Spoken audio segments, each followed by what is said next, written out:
नमस्कार विद्यार्थी मित्रांनो, महिलांसाठी हा व्हिडिओ मी सेपरेट बनवलेला आहे। बऱ्याचशा नवीन ज्या महिला आहेत, ज्या नव्याने स्पर्धा परीक्षांची तयारी करताय किंवा रिसेंटली पदवीधर झालेल्या किंवा ग्रॅज्युएट झालेल्या ज्या महिला आहेत त्यांच्यासाठी आणि त्या मुलींसाठी हा व्हिडिओ आहे। सो ज्यांना माहिती त्यांना ओके, पण ज्यांना माहिती नाही त्यांच्यासाठी हा सेपरेट व्हिडिओ बनवलेला आहे। सो तुम्हाला माहिती नसेल तर हा व्हिडिओ शेवटपर्यंत बघा, ज्यांना माहिती असेल त्यांनी हा इतर ग्रुपमध्ये नक्की शेअर करा।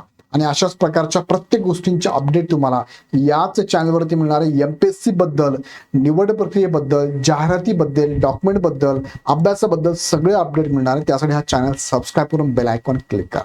आता जाऊया मुख्य मुद्द्याकडे। महिला आरक्षण म्हणजे नेमकं काय, कागदपत्रे कोणती लागतात, कोणत्या जागांसाठी तुमचा विचार केला जातो आणि वैध कागदपत्र तुमच्याकडे नसेल तर काय होऊ शकतं ते पण।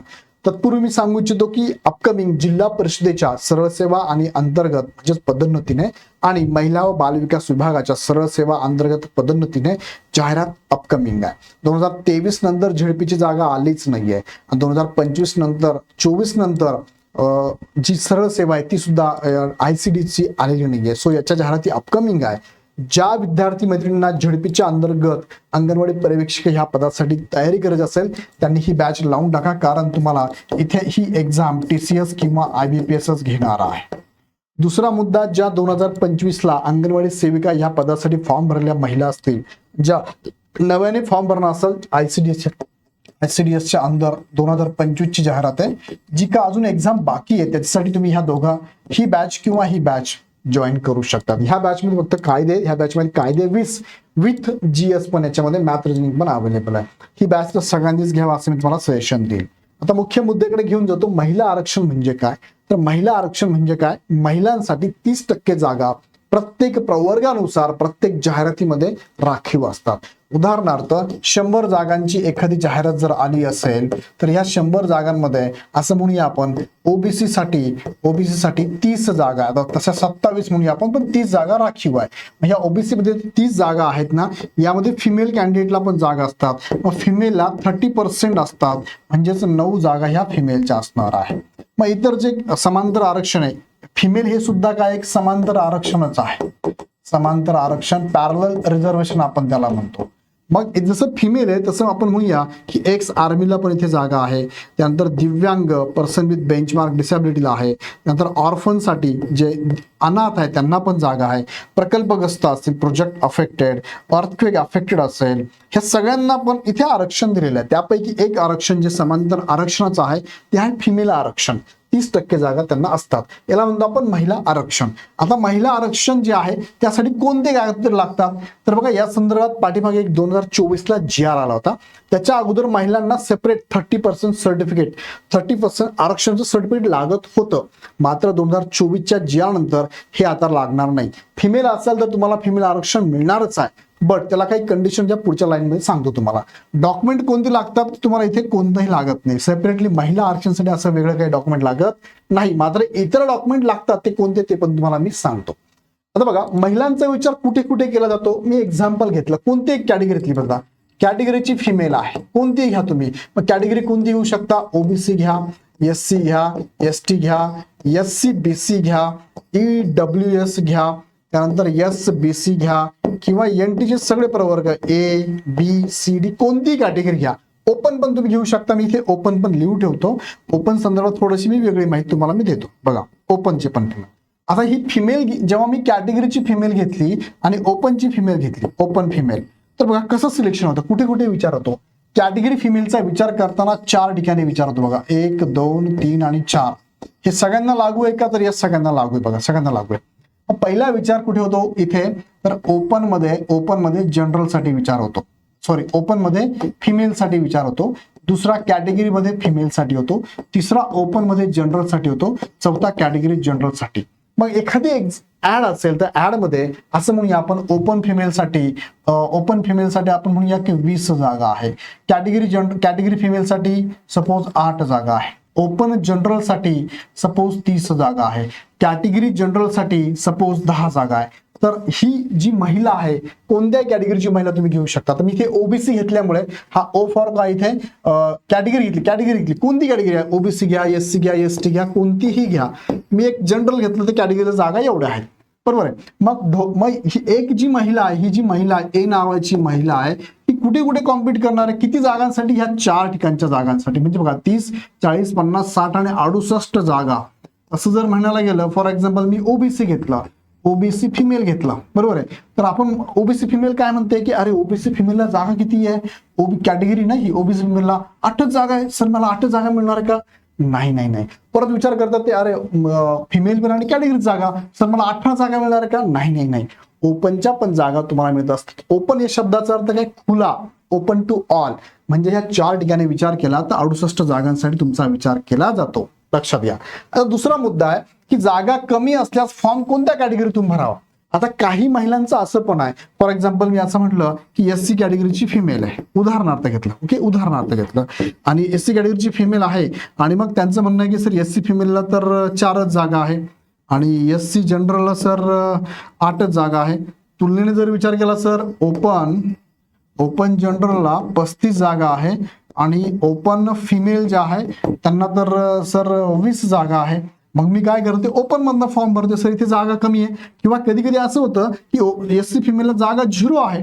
सर आम्हाला सांगा, जर जागा 0 आहे, जागाच नाहीये, कमी जागा आहे, तर मग अशा वेळेस ह्या बी नावाच्या महिलेनी फॉर्म ओपन मधनं भरावा की त्याची कॅटेगरी मधनं भरावं? याचं उत्तर तुम्ही सांगा बरं. सिंपल आहे सर, तुम्ही आत्ताच सांगितलं ना, विचार 4 ठिकाणी होतो ना, मग कॅटेगरीचा फायदा का सोडायचा? मी भरताना कॅटेगरीमधून भरायचा. भले 0 जागा जरी असेल, त्या ऍडच्या नंतर एंड पर्यंत जागा वाढू पण शकतात, बरोबर की नाही. त्यात दुसरं काय, तुम्हाला एससी असल्याचा वेगळे बेनिफिट पण मिळतात. म्हणजे एज मध्ये बेनिफिट आहे, फीज मध्ये बेनिफिट आहे की नाही, पदोन्नतीमध्ये पण बेनिफिट आहे की नाही. सिलेक्शन जरी ओपन मधनं झालं पण तुम्ही एससी आहात तर एससीच्या बिंदू नामोली पद्धतीने तुमचा विचार केला जाऊ शकतो. सो फॉर्म भरताना जागा जरी कमी असेल, जागा जरी नसेल, तरी सुद्धा कॅटेगरीतनं भरल्याचा फायदा नक्कीच होतो.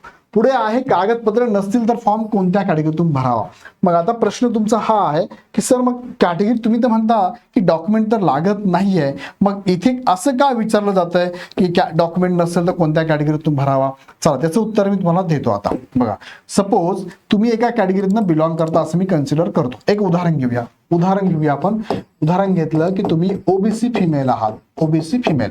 आता ओबीसी फिमेल आहात, फिमेल रिझर्वेशन घ्यायला तुम्हाला डॉक्युमेंट लागत नाही, नो एनी डॉक्युमेंट.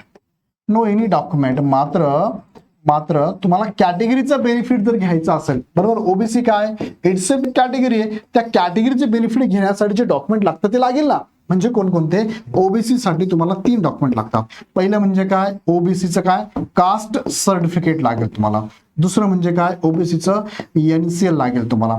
तिसरं म्हणजे काय, तुम्हाला डोमेसाईल, महाराष्ट्राचे रहिवासी असेल तर आणि तरच तुम्ही काय घेऊ शकता, आरक्षण. महाराष्ट्राच्या बाहेरचे असाल तर तुम्हाला आरक्षण नसतं, तुमचा फक्त ओपन मधून विचार होतो. लक्षात घ्या. ओके, मग हे 3 डॉक्युमेंट लागतील तुम्हाला. आता सपोज हे 3 पैकी एक जरी डॉक्युमेंट तुमच्याकडे नसेल तर तुमचा विचार ओबीसी कॅटेगरी मधून होणार नाही. येतं लक्षात. एक जरी नसेल तरी, असेल तर आणि तरच तुमचा ओबीसी मधून पण होईल आणि ओपन मध्ये मगाशी सांगितल्याप्रमाणे अशा दोघांचा विचार करता 4ही ठिकाणी तुमचा विचार होईल, जे की तुम्हाला मी आता सांगितले 4 ठिकाण. ओके, पण हे डॉक्युमेंट लागतील तुम्हाला, लक्षात घ्या. हा सेपरेट महिला आरक्षणचा असं वेळ काही डॉक्युमेंट लागत नाही. क्लिअर कट झालं सगळ्यांना. आता मी एक्झाम्पल ओबीसी घेतलं, तुम्ही इथे एक्झाम्पल बदलून घेऊ शकता. इथे एससी घेतलं. आता एससी, एसटी, त्यानंतर ईडब्ल्यूएस आणि ओपन, ह्या चौघांना मात्र 2च डॉक्युमेंट लागतात. 2 म्हणजे एनसीएल लागत नाही असं म्हणतो. पहिले काय, ह्या चौघांना काय एनसीएल ची गरज नाही, बरोबर. मग ह्या चौघांपैकी हे जे मी त्याला सांगतो की एससीला, एसटीला आणि ईडब्ल्यूएसला ह्या तिघांना मात्र कास्ट सर्टिफिकेट आणि डोमेसाईल दोघंही लागतात. ओपनला मात्र तुम्हाला काहीच लागत नाही. लक्षात घ्या. म्हणजे याच्या पहिले मी तुम्हाला जसं म्हटलं, इथे ओपन हे कॅटेगरीचं घेतलं आपण. जर ओपन घेतला इथे ओपन फिमेल, तर इथे ओपन फिमेलला काय लागतंय, काहीच लागत नाही. 2 ठिकाणी विचार होतो. पहिले ओपन फिमेल मध्ये होतो, दुसरा विचार ओपन जनरल मध्ये होतो. पण डॉक्युमेंट मात्र इथं ओपनच्या महिलांना कोणतंच डॉक्युमेंट लागत नाही, हे लक्षात घ्या. ओके, इज दॅट क्लिअर झालं? सगळं क्लिअर झालं. एनसीएल कोण लागत नाही सांगितलं, कास्ट सर्टिफिकेट आणि डोमेसाईल कोण लागतं ते सांगितलं, तिघे डॉक्युमेंट कोण लागतात ते पण सांगितलं. यात काही शंका नसेल तुम्हाला, मला कमेंटमध्ये कळवा. मी सांगितलेली माहिती तुमच्यापर्यंत पोहोचली का? आणि याचं प्रूफ म्हणजे काय? हा GR आहे बघा, GR आहे 4 मे 2023चा. मी सुरुवातीला माझं चुकलं 24 म्हटलं, पण तो 23चा आहे. आणि त्यात सांगितलंय खुल्या प्रवर्गातील महिलांकरिता आरक्षित असलेल्या पदावरील निवडीकरिता खुल्या प्रवर्गातील महिला तसेच इतर मागास प्रवर्गातील महिलांनी नॉन क्रिमिनल मंत्र सादर करण्याची अट रद्द करण्यात आलेली आहे. म्हणजे NCL पण नसणार आहे तुम्हाला ओपन मध्ये जाण्यासाठी. मी मग सांगितलं ओपन मध्ये, बाकी कॅटेगरीसाठी लागतंय तुम्हाला, बरं कॅटेगरी लागतंय. NCL कोणाला लागणार आहे मी तुम्हाला आत्ताच सांगितलं, कोणाला याची गरज आहे ते पण सांगितलंय. ओके. आणि 30% महिलांचं आरक्षण सर्टिफिकेट लागत नाही. आता हे सगळी तुमच्यावर माहिती पोहोचली, डॉक्युमेंट रेडी करून ठेवा, कारण अपकमिंग जाहिराती महिलांसाठी मोठ्या प्रमाणात येणार आहे. त्यातली एक जाहिरात महिला अंगणवाडी पर्यवेक्षिकासाठी असणार आहे. तो तयारीत राहा. या संदर्भात डॉक्युमेंटची काही अडचण असेल मला कमेंटमध्ये टाका. ज्या विषयावर कमेंट जास्त येईल त्या विषयावरती पुढचा व्हिडिओ असेल. आणि ज्यांना ऑलरेडी माहिती असेल त्यांनी उगाच कमेंट टाकण्यात काही अर्थच नाहीये. तुम्ही हेच व्हिडिओ घेता, तेच व्हिडिओ घेता, याची सिरीज घेता, तुम्ही सारखे व्हिडिओज घेतात. बघा, ज्यांना माहिती नाही त्यांच्यासाठी व्हिडिओ आहे, ज्यांना ऑलरेडी माहिती आहे त्यांच्यासाठी व्हिडिओ नाहीच आहे. बघा, आता रिसेंटली पदवी पास होऊन काही मुली बाहेर पडल्यात, काही महिला बऱ्याच वर्षापासून गॅप नंतर त्यांना सरकारी नोकरीची आवड निर्माण झाली, किंवा एक ड्रीम होतं ते आता त्यांच्या लक्षात आलं, किंवा करायची इच्छा आहे. अशा नवीन उमेदवारांसाठी, नवीन महिलांसाठी व्हिडिओ आहे. ज्यांना ऑलरेडी माहिती असेल, किंवा काही पुरुष मंडळी पण मेसेज टाकत असतात, तुमच्यासाठी व्हिडिओ नाहीच आहे. सो ज्यांच्यासाठी व्हिडिओ त्यांनीच बघावा, ज्यांना अपेक्षित नसेल त्यांनी नाही बघितलं तरी चालतंय. ओके. सो आमचे व्हिडिओ भरपूर येत असतात, ज्याच्यासाठी गरजे त्यांनी नक्कीच बघावं, किंवा नसेल तुमच्या गरजेचा तुमच्या माहितीतल्या एखाद्या ग्रुपला पण नक्की शेअर करावं. ह्या बॅचेस पण चालू झाले, जॉईन करू शकता. त्यासाठी ऍप डाउनलोड करून माहिती घ्या, किंवा आमच्या हेल्पलाईन नंबरला कॉल करू शकता. व्हिडिओ आवडला तर लाईक करा, शेअर करा, आणि अशाच प्रकारचे अपडेट बघण्यासाठी चॅनल सबस्क्राईब करून बेल आयकॉन क्लिक करा. पुन्हा व्हिडिओ आपण नेक्स्ट व्हिडिओमध्ये. धन्यवाद.